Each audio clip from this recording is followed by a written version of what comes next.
What up, guys? That Comic Awesome here, doing another review, doing Batman White Knight number 6, and oh my god, this book is great. It is so good. Not only is this series really good, but this issue in particular was by far my favorite of all the issues so far. This one has a lot of everything in it. It has action, it has some character development. It's really great. So kind of as a catch-up, Batman is on the outs with the GCPD. He foiled kind of an operation with the GCPD trying to take down Neo Joker and ended up blowing up one of the bridges. And that's kind of where we pick up, and you get this really great paneling where you have kind of like a flashback sequence, not flashback, but like maybe it's like a day before, and then you have like the present day, and you have Gordon who's like, tell me who Batman is. Nightwing and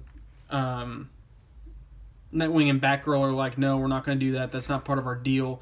And he's like, look, he burned, like, he took down the Gotham Gate Bridge. You know, this needs to end. You know, so tell us, you know, who he is. And he's like, Nightwing's like, I'll help you bring him in, but I'm not going to tell you who he is.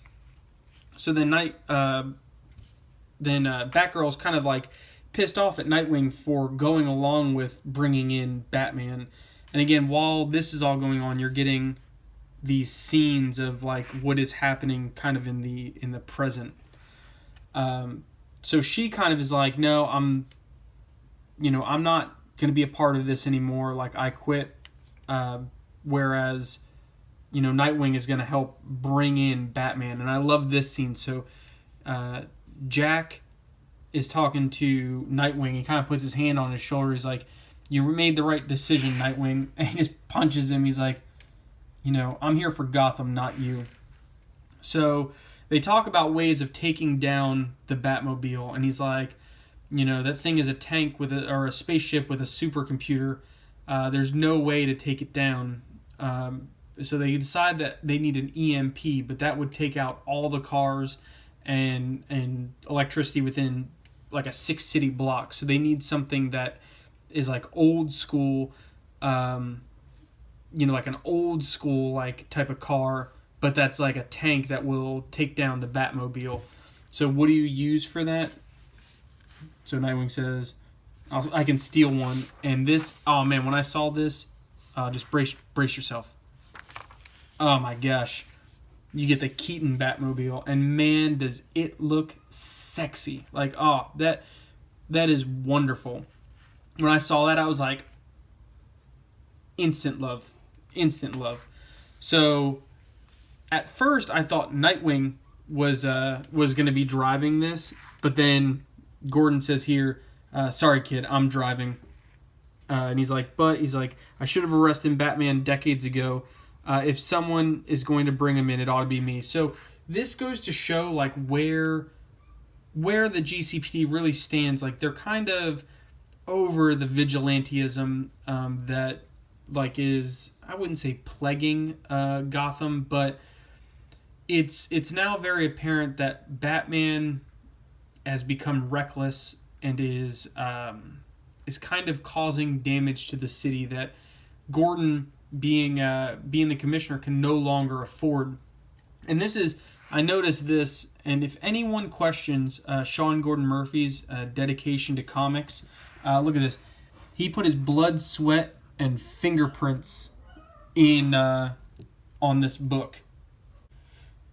So then we kind of like go into now the full present. And so the plan is that they're going to blind Batman with these bat signals, and then set off this EMP to disable his car. But again, the reason why they needed the old Batmobile is so they could jumpstart the jet engine and pretty much ram Batman off the building. And this leads into one of the greatest action scenes. So Batman's hurt. He's just been in a huge car wreck, and he essentially says he'll always be Joker. You know that. And Gordon, maybe, but he's not my problem right now. You are. So again, goes to show it's like, look, you're fighting the system. If you would just comply and go along, this would be kind of a little bit easier. But you're fighting the system, and now the system has to fight back. So then Batman goes to get away. He's obviously like very injured from all the blood. But who's there but Jack? And again, this is like another thing that maybe Sean Gordon Murphy can speak to during this fight scene. But like right here, I don't know if you can notice that on my camera, but it looks like Jack's pupils are blue. Jack has blue eyes.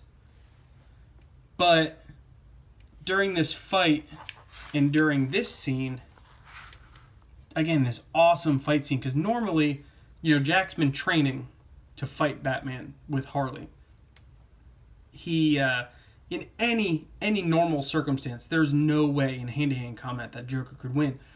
But Batman was just in a car wreck. He's obviously hurt. But then this.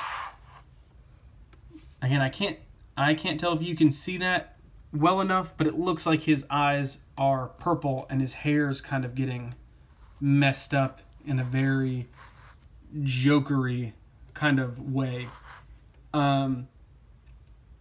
So I don't know if that's a clue, but I'd be interested to see. So Joker is able to subdue Batman. He doesn't kill him, but then I love this. Hey, look, Bendis is coming. A 2-page ad to ruin the pacing of one of the greatest fight scenes in a comic book. You get this double-page white space noise. But then you get this with Joker where he says, I thought about this moment for decades. Wondered what I would do if I ever got to see you like this, all broken and vulnerable. And he kind of just sits there. He says, oh, God. Tears coming down his face. He's like, what have I done?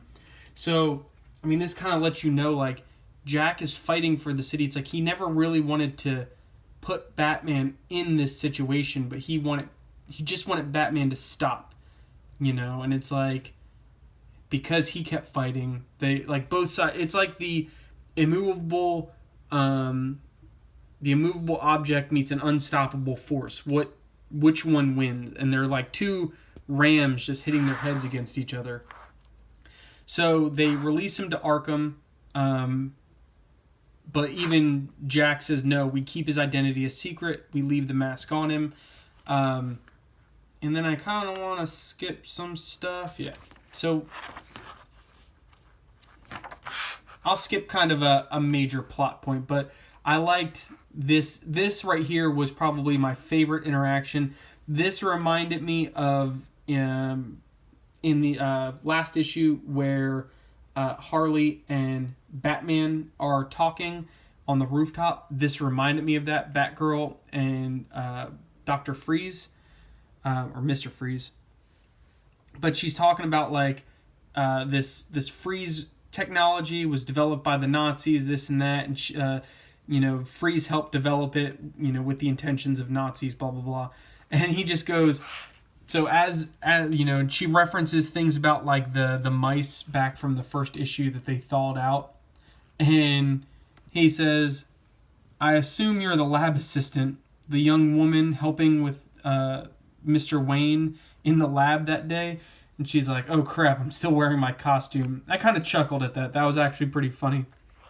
But then Freeze goes on to explain that, there was that picture of Thomas Wayne shaking hands with Nazis. He's like, but what that was the Wayne would go in to like get Nazi prisoners and stuff and like have them help the